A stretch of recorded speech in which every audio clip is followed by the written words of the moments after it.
And now we are valuated more than 2 billion Norwegian crowns or SEK. You came by the bike. Yeah. Yes, but this is your mountain bike. Yeah, that's my mountain bike. My new toy. I love it. What are the difference between having business here in Norway and also in the United States? Yeah, the fails, it's super important for me when I fail. I have to admit it.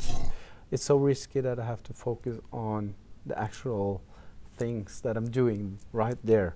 Because if I'm out jogging, I start to think about business. So that's a problem. And we have one division in Ukraine where we have developers as well.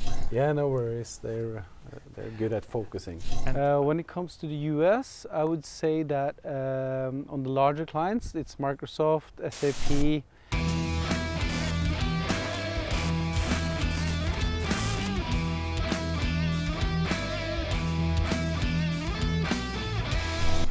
Hi Stian, it's nice to meet you here in your new, I would say, office here in Fornebu. Thank you, likewise. Thank you that you had the time to meet and tell about your story, how you started 20 years ago, even more, how you started the business. It's a very fascinating story. Yeah, it's more than 20 years. It's 23 years now. So we started in 1997. And we started with this kind of crazy idea at that time that we should deliver accounting ERP software just by a browser and through internet. And at that time, it seemed for most people, even our large competitor at that time, thought I was. They thought it was actually impossible to do for all practical purposes. But we gathered a group of very smart people and we started programming it. And after a couple of years, we knew that we were on the right track and started to actually get some first customers. For a long time, it was actually quite hard to get new customers because at that time most people were afraid of internet. Was it safe? They didn't really know what it was. So actually, when we had presenting the software and we had a good meeting, and the customer said, "Okay, we'd like to buy this software." And after when we were leaving, do you send us the CD-ROM or how do we install it, right? But how did you get the first customer? Actually, I don't even remember the first customer because it was, we started to marketing and sales widely, and we started to get, several customers quite fast. But even though if you get like 100 customers in a month, it's kind of nothing in this business because you have to have thousands to be a profitable business. And we spent like several years. Let's say maybe as much as 15 years before it really took off and everybody suddenly wanted to have cloud-based software. And then the opposite happened. Now everyone wants it to be cloud-based, but we saw that change as late as like 7-8 years ago. Then the different bids had as a demand that the software should be cloud-based. So it was a kind of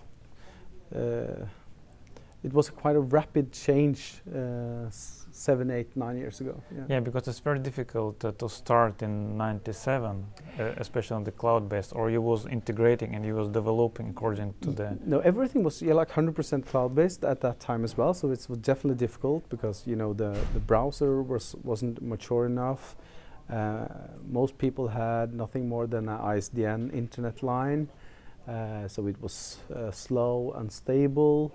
And also the servers were not mature enough, so it was quite difficult to make things work properly to run such a complex and important service for the businesses. So yeah, it was really difficult, but we managed to make it work just after a couple of years, good enough, so we had a product that we can sell. But did you start your business in the university or after the finishing BI? Yeah, so I started to think about it at the university. I started right after I finished university. Then I went and worked at the NATO headquarters for 1 year. And when I came back from that service, I started the company. So actually, I never worked for anyone else than myself. You're locating in the Silicon Valley of Oslo. And does it help to cooperate with other companies? I don't think it helps that much anymore. But I would say when we started the company, we started to cooperate with the local companies in Skien, where we actually started the company. And that was quite useful. So we cooperated through an organization called IKT Grenland at that time. It's called IKT Telemark now. And that was, actually useful in several ways. You get advice, you could just have someone to talk to and discuss different problems, maybe talk to someone who really believed in what you're doing. That was useful. I would say now we just do our magic, and I think it's more useful for us, our New York office, and to be present in the US. This is actually another story how you expand, because you started from the Skien, then you move to Oslo, and you take the market in Norway, and then you go abroad. Yeah, so 3 years ago, approximately, we a little less. We started in Stockholm, and we listed the company in Stockholm. And that has been a great success. Almost a year ago, we signed a large customer called HSB, which has like 4,000. It's one of the biggest banks, actually. No, it's more like Obos in Norway. All right. Yeah, they have real estate, managed real estate, and they have like 4,000 real estates that they manage. So that was, amazing. Customers to get, and now we are valuated more than 2 billion Norwegian crowns or SEK, Swedish crowns. So it's been a great success. And 3 years ago, I also moved to New York to establish the American operation, and now we're up and running. We're like 15, 16 people there now, and we have a CEO who takes care of that business while I'm here, and that works super fine. So we're up and running there as well. What are the difference between having business here in Norway and also in the United States? The differences between Norway and US is it's so big in so many ways. I could talk about that for days. What the most let's take 3 main things, the differences between having business and having entrepreneurial things there in New York and here in Oslo. I think the biggest difference, which I like a lot about the American market, is that they have this kind of pay forward culture. So when we moved there with my family, and you hardly knew anyone, you always meet people who wants to help you. They want to always give you tips and advice and introduce you to people that can be useful. So I had so many meetings, and people were so welcoming and want to introduce you to people and help you.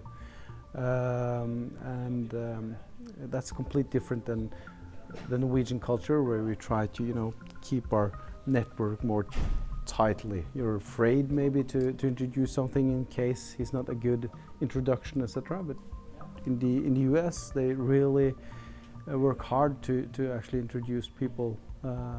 They're open for the collaboration, and they talk and meeting very open. Yeah, they're very open, and they're. I think they're also very welcoming to new ideas and new ventures. And as an entrepreneur, you're more like a kind of entrepreneur has more kind of status in the US. They like it, and they like people taking chances, and they know how riskful and hard it is, and how much hard work. I feel like they kind of wants to help you as an entrepreneur. So that's probably the biggest difference, which I hope will change here in Norway as well. I think it's an amazing, smart thing to do to develop businesses better and faster, and help the startup community here in Norway as well. But living in New York and living in Oslo, it's totally different, I think. That as well. The good thing is that there's so much going on. You have like as much potential customers, just like a few, subway stations, subway station stops away from where you live. You have more customers there than you have in Norway, of course. The tempo in the business life in New York, it's so much more intense. So you can go into a meeting, and normally in Norway a meeting would last maybe like 2 hours. You drink some coffee and talk about a lot of different stuff. But they're so much more efficient. A meeting can be like 20, 30 minutes, and they've also decided next step in the meeting. So you can do a lot more on a lot shorter time in New York. So I like that. In comparison, they work faster. They make decisions. 1, 2, 3, go. Yeah, they skip less of all the small talk, kind of. They're very efficient in their small talk. They do small talk, but it's like kind of efficient. And then let's get into the hardcore business. The more directly. Yeah, because the more entrepreneurial people I meet, also not only in Norway, they are more fast to making decisions. Yeah. And it's also one of the things that is the difference between the business personal entrepreneur, I would say, who make different deals, because just maybe when we start interview, you also made one deal that was very successful. Yeah. And isn't it? Yeah. Yeah. That's true. So I think entrepreneurs, if I understood you right, that they take faster decisions, and I think that's something that recognize entrepreneurs. They have to take faster decisions because they have to take so many of them all the time. And that's one of my mantras when I do business. I try to make a lot of decisions. I try to make them quite fast, based on my kind of stomach feeling, kind of. You say intuition? Intuition, yeah. And my idea is that if I make 80% decisions right, we move forward, and we move forward quite fast. And I try to not, the 20% that I fail on, I try to make sure that they are not the major ones that I fail on. So I try to think a little bit more when I see that there's something really important I should think about. But day to day, I try to make a lot of decisions very fast, spend as little time on them as possible, and so my goal is not to be 100% correct on every decision. That would take too much time. And how you work with the fails? Yeah, the fails, it's super important for me. When I fail, I have to admit it, and I like to fail fast. And as soon as I realize I failed, admit it, try to do something about it, fix it, and move on. And don't think about all the things that you could do, which you can't do anything about. Just learn from it and make sure you don't make a similar mistake again.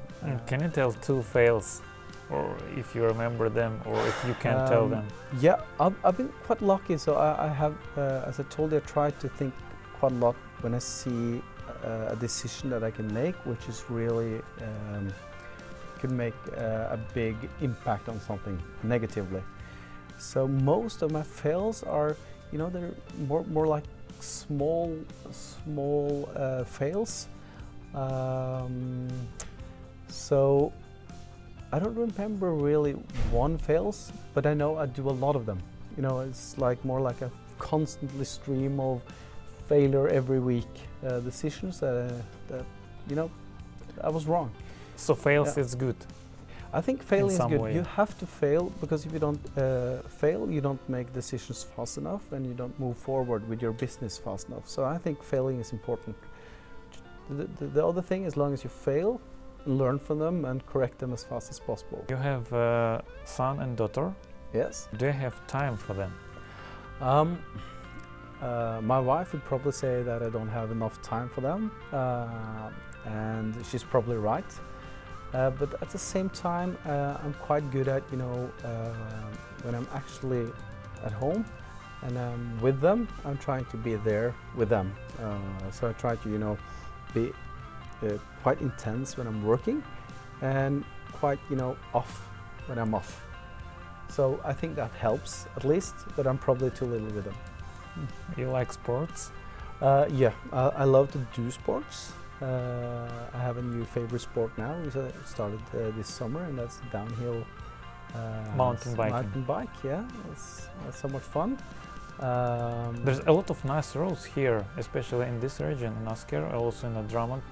There is a lot of downhill. Yeah, it is, and I live quite close to Nordmarka, so I just like 3 minutes with a bike, and I'm in the forest, and we have a lot of downhills there. So it's easy accessible for me. It's so much fun. You came by the bike. Yeah. Yes, but this is your mountain bike. Yeah, that's my mountain bike. My new toy. I love it. It's an electric bike, so you can have a lot of fun. You can go up and down, so many more times when you have this help. And it's super stable when you're going down. So it's a lot of fun. That's my favorite thing to do these days. So your hobby is biking, mountain biking. That's my new hobby. I like to do a lot of things. Hiking is probably my number 2, at least after the new hobby. Yeah. Did you find places in New York to go for hiking? That was one of the biggest problems with New York, I think. It's difficult to get out of the city. It takes at least a couple of hours before you find a nice place to go hiking. So I think that's what I missed the most when I were in New York. That was actually the nature, the access to nature that we have here in Norway is just amazing. Especially where I live, it's like 3 minutes in the forest. You've been in Lofoten a couple of, you said, weeks ago, yeah? Or in this summer? No, yeah, this summer, just a few weeks ago. It was amazing. And for the first time, you're living in Norway for many years. I mean, for when you was born here, but that's crazy. And we planned to go there so many times, and every time something has happened. There's a wedding somewhere in France or whatever, wedding, right? or deal, or whatever. Something happened every time, but finally we made it. And everybody has told me how beautiful it is, and I've seen pictures, of course. But when I came there, I just fell in love. It was amazing, and we had this amazing weather. The sun was shining every day. It's so beautiful. Do you plan to have office in Lofoten maybe? Yeah, I think that's a good idea, actually. Yeah. Some independable office that you can that you're making right now. Yeah, it's probably would be a good investment as well, because if you buy the office, Lofoten is booming, and I think it will continue to be booming. So, yeah, it's a good idea. How sports help to make business? Sports, I think it's important to stay healthy, stay focused, and I think the reason why I like downhill cycling and sports, because it's actually risky. Yes, yeah, downhill it's risky. So then I don't have to. It's so risky that I have to focus on the actual things that I'm doing right there. Because if I'm out jogging, I start to think about business. So that's a problem. Oh, it's interesting. Yeah. So you need to make a risky sports in order to focus on the sport and not to think about other things. Yeah, that's right. That's a reason. And I think it's fun, of course, but it's definitely what makes me more relaxed, since I can, really defocus on the business. Yeah, so this is our new office here in Oslo, and this is one of our 4 offices. We have an office in Stockholm, and the developers are actually in Skien, where we started, so we kept the development department there. And we have one division in Ukraine, where we have really? developers as well. And we actually have a small office in Lofoten, of all places, and that's where we're building our new hosting facilities. So that will soon be finished as well. And the cool thing about that part is that it will be solar powered, so we'll have solar cells on the roof and on the walls, and it also has 7 waterfalls where they give 100% renewable hydropower to the service. So that was great. So it will be 100% independable?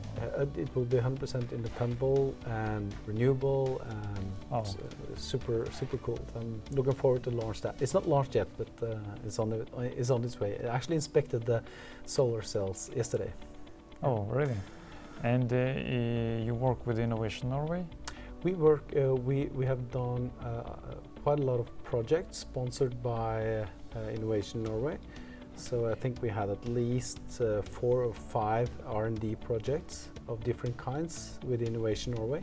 So they have been a super important supporter for making 24SevenOffice a reality. Yeah. All right. And who is sitting in this office? So in the Oslo office, it's most management, and we also have consultants, professional services, and CST, customer success team, and some marketing. So it's a brain, actually. Yeah, kind of. Yeah, I would say it's different brains. So in Skien we have super smart developers. I would say it's probably the most brain of all of us, but it's here we have okay, maybe it's heart and the brain. Yeah, there could be. Yeah. All right. And I thought that it is pizza first, but yeah, it's some new furniture we're trying to build up. So we just moved in a month ago, so it's quite new. Yeah. Mm-hmm. So yeah. Sorry for disturbance because people are working here. Yeah, no worries. They're good at focusing. And I think there is not so much people right now because of the pandemic that you have right now. Yeah. So we tried to. We asked everyone who has the possibility to work efficiently from home. We asked them to try to work from home as much as possible. So that's why. If not, it would be crowded here. Yeah. What do you think about the new concept after the COVID-19? Everyone started to work from the online. It's very good for the big corporations as well, that they try to make the business outside of the office. Yeah, it's two things I think about that. But first of all, it's kind of good for us because now everyone demands and see the need to work from home, and that's what 24SevenOffice is all about, the ability to work anywhere from just any device. As long as you have internet and a browser, you have access to everything you need to do your job, CRM, sales, marketing, accounting, project management, all in one place.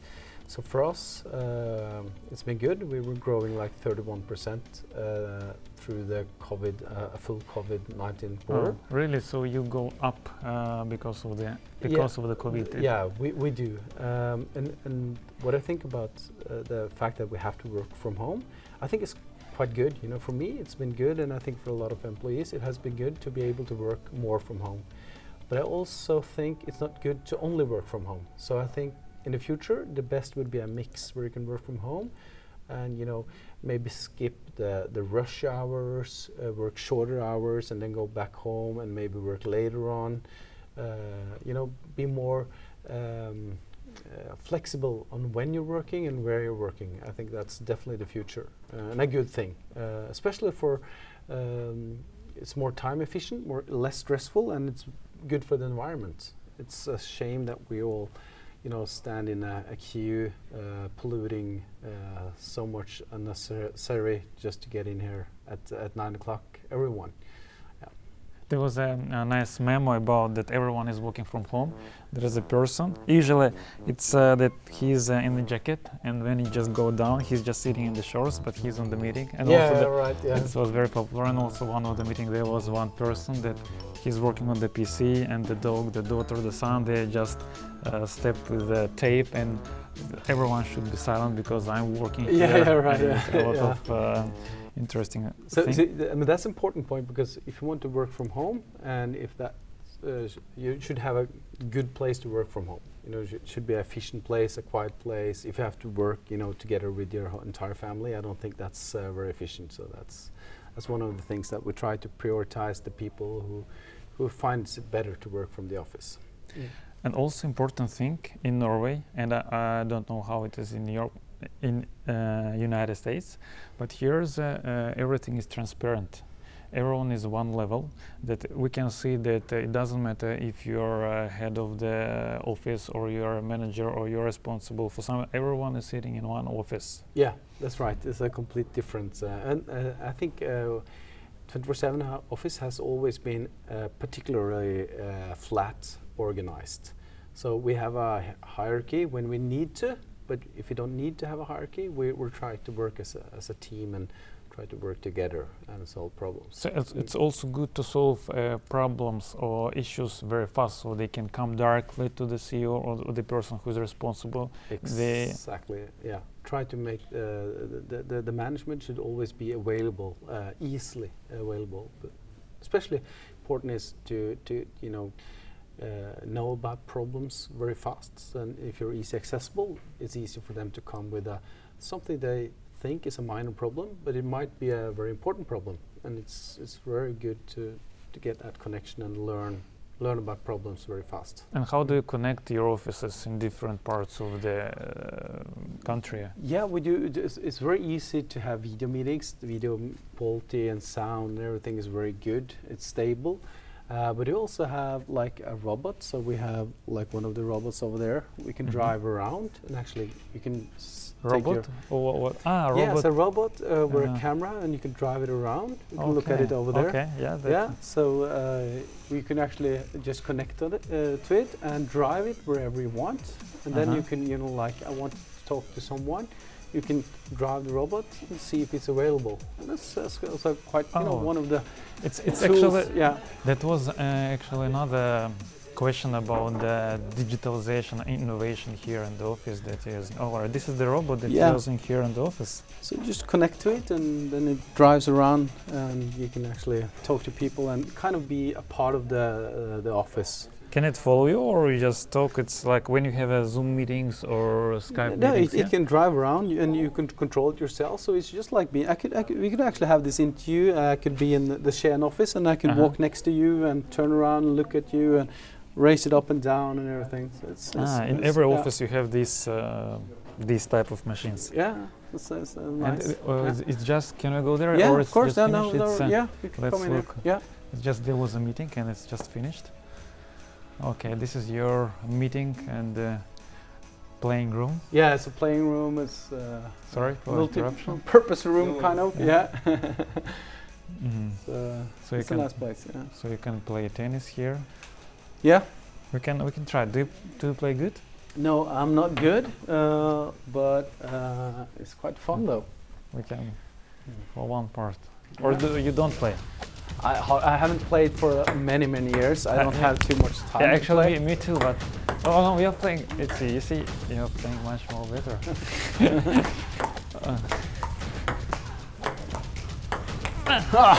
Good. Okay. Thank you.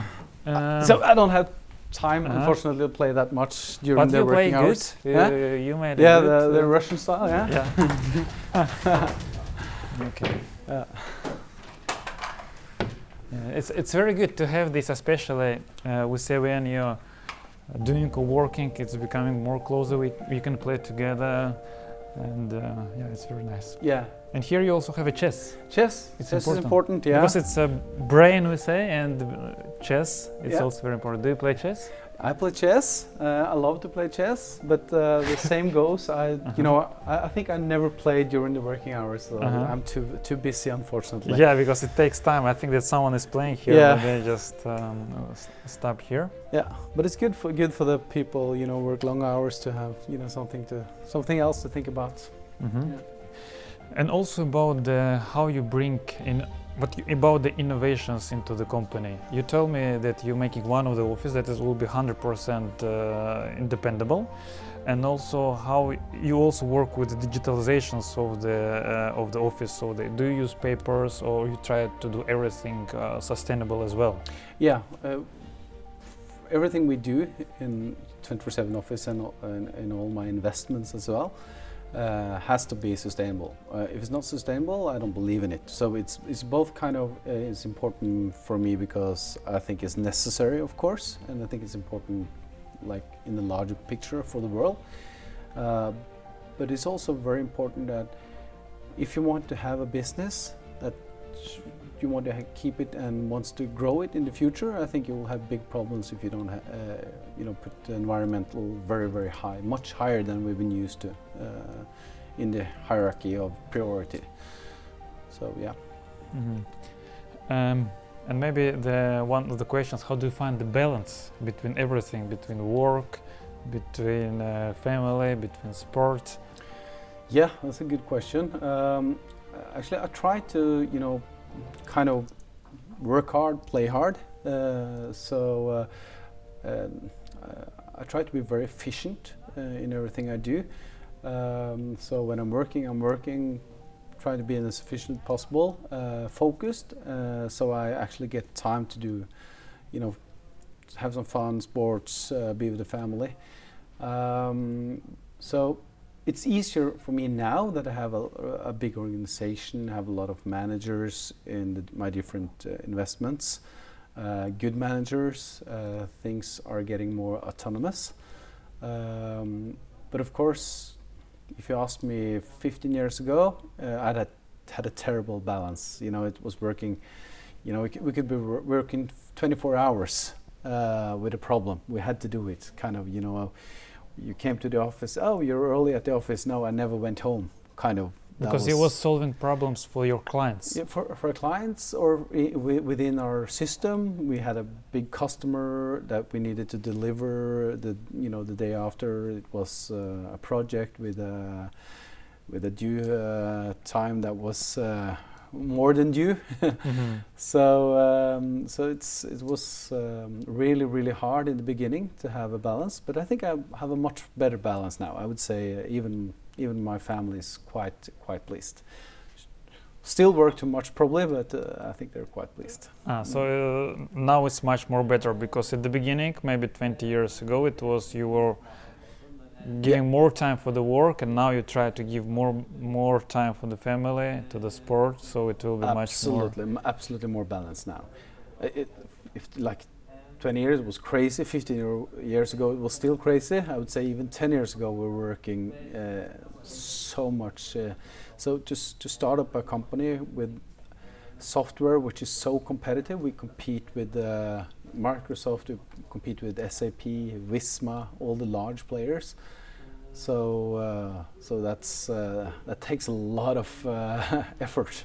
Yeah, the Visma, I forget his name. Visma, the CEO of the Visma. Øystein Moan. Yeah, he's not the CEO actually anymore. I think now he's more like the chairman of the board. Yeah. There's a woman which is the CEO now, and I don't remember her name.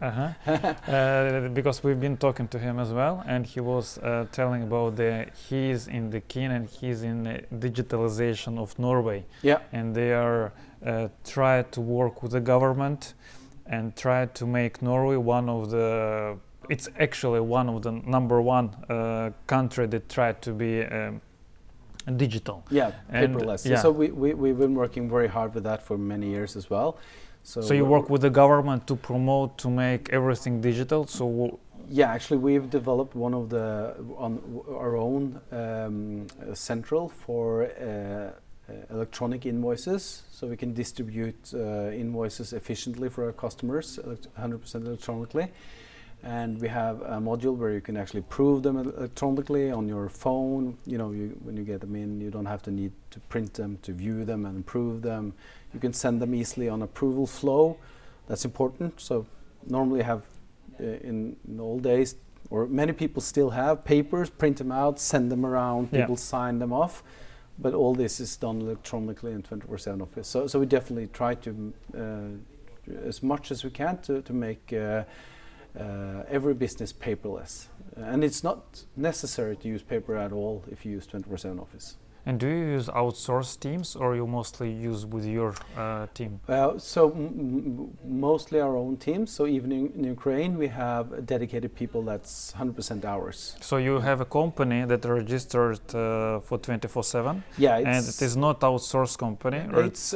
It's kind of something between, because it's an outsourced company that manage it, but the team has been the same people for several years. They're our team, 100% working for us. So we just have outsourced the management of the kind of the company, so to say. Yeah. And how works the Ukrainian office? Because I'm from Ukraine, and we also have offices in Ukraine and Russia. Yeah. And right now there are also people using Belarus as well. Yeah. But because of the last things that are happening right now in Belarus, some of the companies, IT companies, move out from the Belarus because of the government stuff and the political things. Yeah. And in Ukraine office, how do you use do you send people from Norway, or there is mostly people who lives in Ukraine? So it's all managed independently in Ukraine. We have product owners in Norway who communicate with them online with online meetings and all the online tools that we have.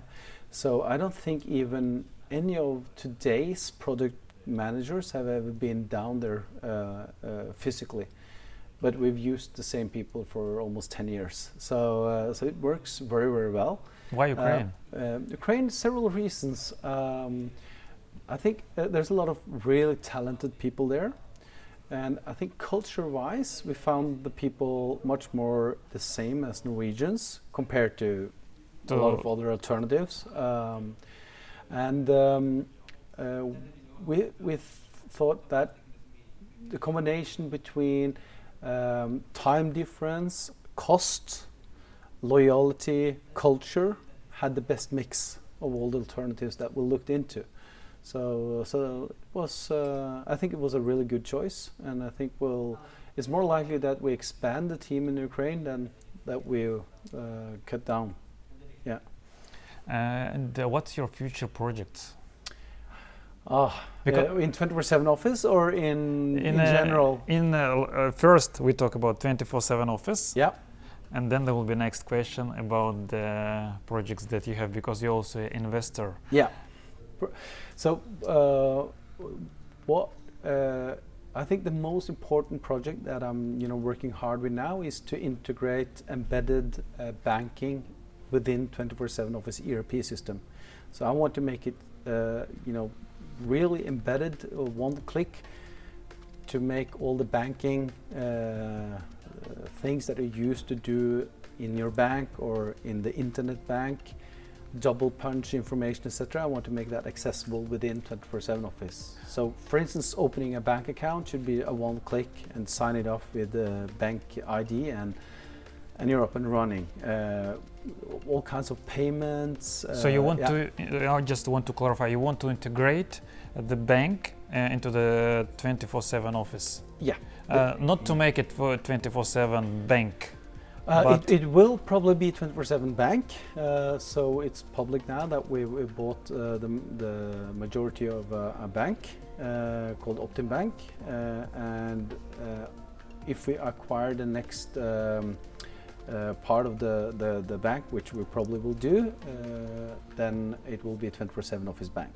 All right, it's a new step, and that's a new step, and we'll provide our customers with so much useful and interesting financial services. Let's just think about, we have all the accounts in 24/7 Office, so we can actually do a credit check on live, new, fresh data. So that means that we can give credit faster, and we could probably give it with lower interest rate because we have more information about the customers. We can give the right pricing, and we could give it with just one click. They don't have to enter the information another time, print out, we just do it from the live data. So there's a lot of exciting stuff around the embedded bank way of thinking. Yeah, actually, yes. And you plan to start here in Norway first, in Scandinavia, and then you plan to move it to the United States? Other countries, yeah. So first it will be Scandinavia. Banking in the US is a whole different ballgame. So I probably do the same with partners, I would guess, in the US. But you never know. You get award from the Seed Forum. Yeah, entrepreneur as the best entrepreneur of the year. Yeah, that was interesting. It's always good to have recognition.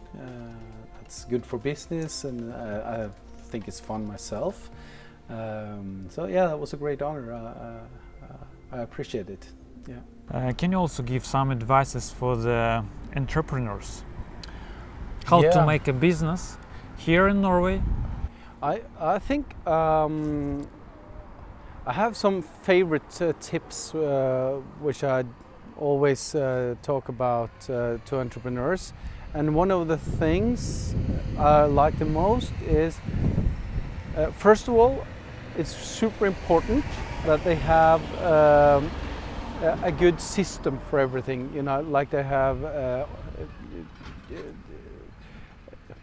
I see too many when we go into a discussion with a startup, and we go in and look into their systems. Everything is a mess. I like them to have a good system for everything, from how they develop to the papers, to the economy, to their sales process.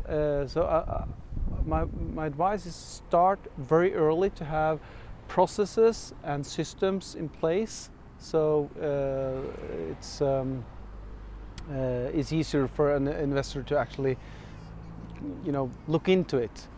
But it's maybe at the beginning, or maybe in the middle. It's okay. You create the system that works, like make your bed in the morning. Yeah.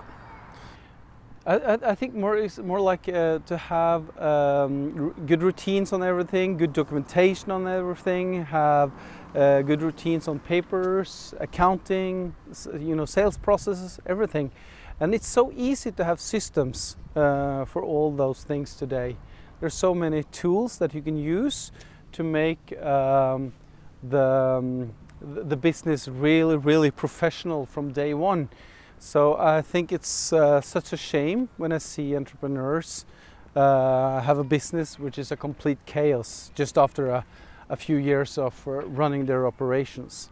So that's one of the most important things, and a lot of people just skip that because they're so eager just to get things up and running, and they think they save time not to have everything in place and a system and routines for everything. But I think it's a bad idea. Okay, number one, it's a system. Yeah. Make your system from the beginning. If you're a startup or you're middle or you're already grown up, make a system. It's very important. Yeah. Number one. And the second one is start selling as soon as possible. Try to sell. You mean make money? Not only to make money, but when you start selling, then you learn from your customers what's wrong with your product, what you should improve, how you learn very early how you actually should pivot your product maybe, or your service. So I think most people or most startups focus too little on actually selling to customers, the first customers. They wait too long. They should have started the sales process much sooner. Then they would learn a lot sooner and might have the opportunity to pivot the product or adjust the services just a little bit, and made it much more easy to sell. They would have a more market product fit. So number two, start making sales. Yeah. And the third one is not like just make the first sales, but focus a lot more on scaling up sales and marketing much more earlier. So I see the most common mistake I've seen on entrepreneurs is that they have focused too much on product development or on everything else than actually building a sales and marketing engine. So that's more like the scale up of the sales. So the number two is actually just get it out there and learn to get feedbacks from the customers and all that stuff. And if it works, you just push on selling and scaling up sales and marketing. So At least that's the three most important things where we see people fail when we look into the businesses. And the reason for the number one is also that when we look into the business, we feel the appetite is a little bit less when everything is a mess, kind of, you know. They can't find papers, they can't find documentation, they can't document the process or anything, even document the sales or pipeline, you know. If the pipeline is just in the head of the sales rep, it's not very easy for an investor to evaluate the actual value of the company, kind of, right? So, yeah. Well, back to your company, 24/7. Yeah. You have everything. You have system, you have sales, and you have a very big clients. Yeah. Who are your major clients? We have a lot of different clients. Most of our clients are knowledge-based companies. Like, we have everything from small IT companies to big companies like PwC Accounting. They're making almost all their accounts on 24SevenOffice. So we have a very, you know, broad span of companies, from smaller to quite large. Some of them have billions in revenue. So it's a really big mix, but most of them are knowledge-based companies. But we also have other companies, production-based companies, you know, that we have use chain your of stores system. that use our system, but they used it together with integrations and third-party integration that we have. And that's a good thing about 24SevenOffice, since we're a cloud-based system. It's so easy for us to have a lot of standard integrations with other cloud systems. So the services works as one. Even with single sign-on, you wouldn't even know which system you're actually working on if it wasn't because they have slightly different user interface. In all my investments and in all the businesses that we run, I think sustainability is key. So we don't believe in any businesses that is not actually good for the world. And we think you both have a responsibility to actually improve yourself and your company when it comes to all kinds of environmental impacts. It's not only like reducing CO2 emissions, but there's so much other things which is not good for the world. And in 24SevenOffice, we are very proud of that. We actually, every time we get a new customer that has had an on-premise system, they actually have a server or two or maybe three, maybe four servers that they run themselves. And what we do is actually we replace them with our SaaS solution. And that SaaS solution is of course much more efficient because we don't have any we have all the servers that we use are used 100%. We don't have anyone just running on 20, 30, 40%, etc. So you actually replace, I think we replace like 100,000 servers on. You replace with what? Yeah, with less than 1,000 servers in our hosting facility. And if you think about it, you will replace with the more sustainable servers. Yeah, the thing is that fewer servers because both because internet software works more efficiently than traditional software, but it's also the fact that we use 100% of the capacity of the servers all the time, and then we add servers and add servers since all customers is running on one system. It's so much more efficient. So by doing that, we replace the need for 100,000 servers. But most people, you know, switch to new servers every 3 or 4 years. So we actually make that saving every 3 or 4th year. And when you think about it, I think you need approximately like 1 ton of material that has to be refined down to actually creating a computer. It's such a big process, a lot of mining, a lot of you know, CO2 just producing the server. So it's a very important thing that we solve 24SevenOffice and other cloud-based softwares. And of course, it's better to have 1,000 servers running using electricity than 100,000. So that's one of the things that we're really proud of with 24SevenOffice. So small stuff like that, we try to think about how we can improve processes in all companies that we're investing in and where we're a part of the startup ourselves.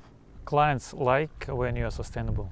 They do that too, and I think employees like it. Most people would like to work with a company or be customers with a company that thinks about the environment. And we see that we've always been like that since the start, but lately we see that people are more and more find it more and more important in their decision making, and that's good. That's good for the world, good for us. Yeah. Who are biggest competitors here in Norway? I think by far we have Visma as our biggest competitor. I think they have like 70% market share or something in Norway. So they're a gigantic software machine here in Norway and Scandinavia. So I think that's the company that we meet the most when we compete here in Norway. But the fun fact is that we actually win 60% of the cases that we're actually invited to the table. So for us, we still have the edge since we were the first company who created cloud-based software. So we try to keep our edge, working hard to do that. Why are you better than others? I think one of the reasons is that we have more experience. It takes a lot of effort to create a scalable, comprehensive and solid SaaS system. If you look at there's a lot of ERP systems started like 30 years ago, etc., and they're still not cloud-based. And the reason for that, even though they have hundreds of, some of them have actually thousands of engineers, it takes a lot of effort to rewrite the software and make it scalable. You have so many new challenges when you create a SaaS software, which you don't have when you have on-premise software, because in on-premise software you have every customer has their own server or servers. But if you want to make cloud-based software efficient, everything runs in one system. So the scalability of everything you do has to be completely different. And of course you have the security issues since you are on internet. You have to make it secure, and you have to make it fast since everything is online. People want it to be responsive, and that takes a lot of effort and knowledge. And since we've done this for 23 years, we've been good at it actually. Yeah. You know, practice makes you good, right? Yeah, of course. That many years, 23 years. It's a whole life. Yeah, it is. And what about the Sweden and United States? In Sweden, I think we still have Visma as the major competitor, but we also see competitors like Salesforce and NetSuite and SAP on the larger clients, and of course on the smaller clients we see Fortnox. When it comes to the US, I would say that on the larger clients it's Microsoft, SAP, NetSuite, Salesforce of course, and on smaller clients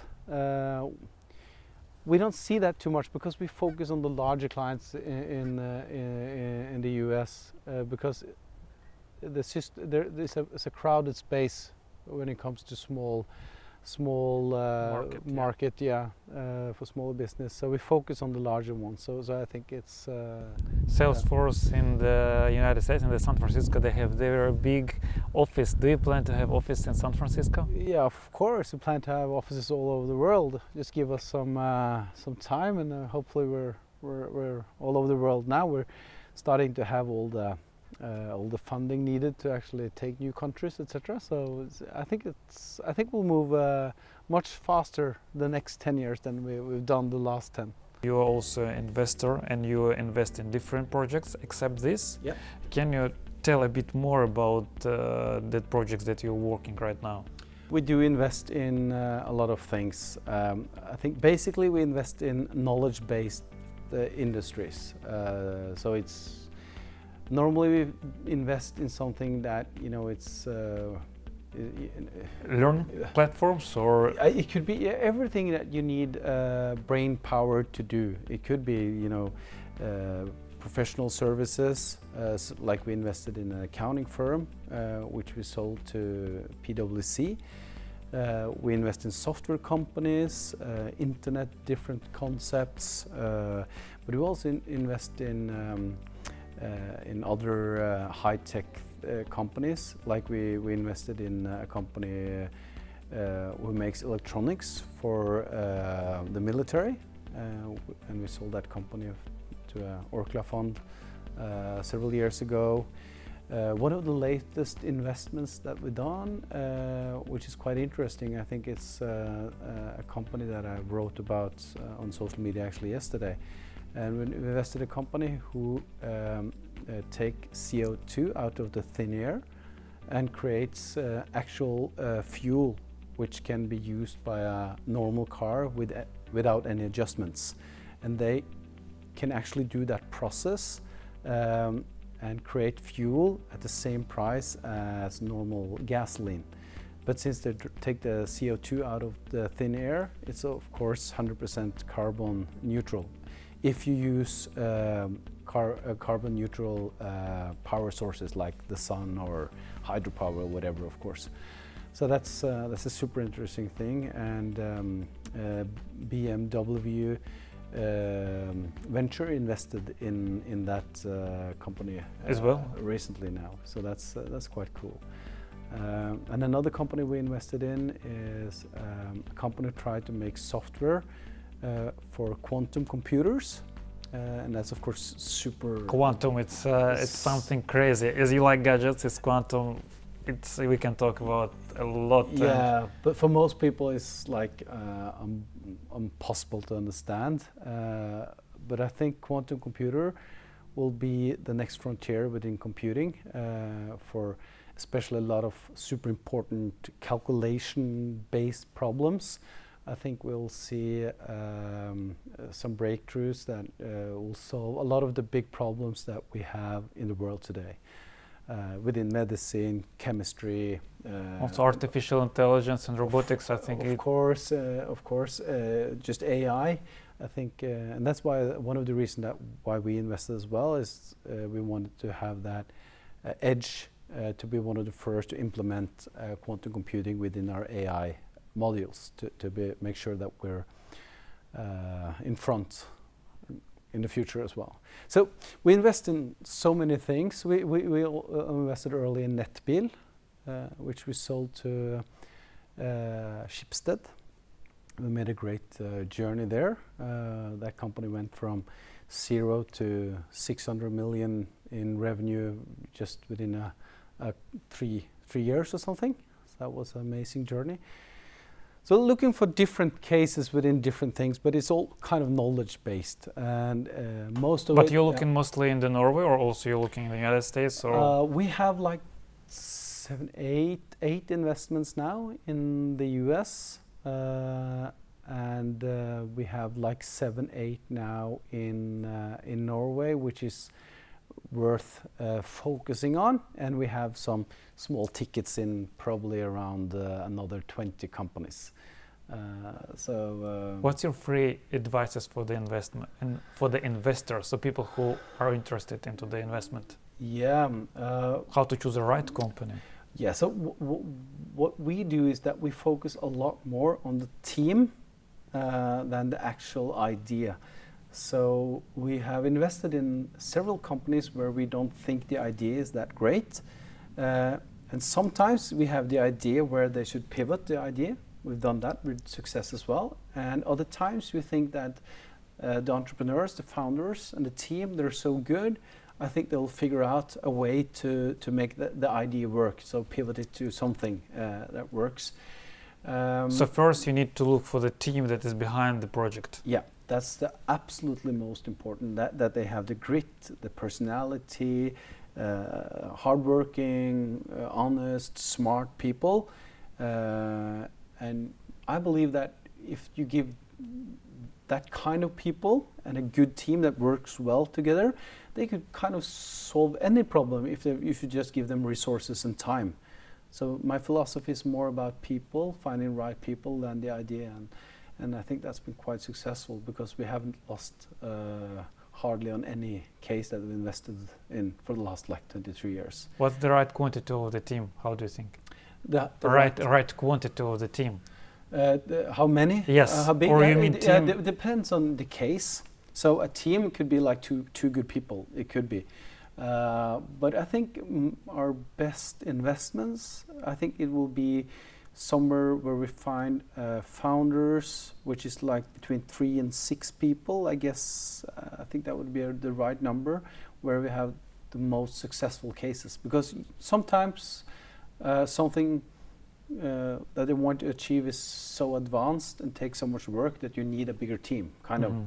And if you have like 6 persons, it's more likely that you have good programmers, but you also have good kind of one person which is a good marketing guy, sales guy, a good management guy, and you know, so you have a team where they can have different knowledge bases and expertise which could fulfill each other. Team number 1. Yeah. And 2 more yes. criteria. Yeah. So the next thing we start looking at is of course the idea. And the idea has to be something that our favorite ideas is something that makes the world better. Obviously make it better. At least something that is not making the world worse. So if the idea is kind of scalable, something that we understand, something that we believe in, of course, you know, all that stuff that you need to be convinced. And if we think it's a good idea, or if we think it could be pivoted into a good idea, we look at the opportunities or the scalability of it, and how easily we can take it to different countries and make it an international project. All right, so an idea and scalability of the project. Right. So I think that's basically it. Everything else is just like different in every case. Yeah. Stian, thank you very much. That was really very interesting. As I told before, there is so much knowledge that you have that you can share with us, and that was really very interesting. I wish you good luck, and hopefully we're gonna see soon 24/7 bank, and not Absolutely. only in Scandinavia, but also, and not only in the United States, and also in other countries as well in Ukraine. And thank you. Thank you so much. Thank you.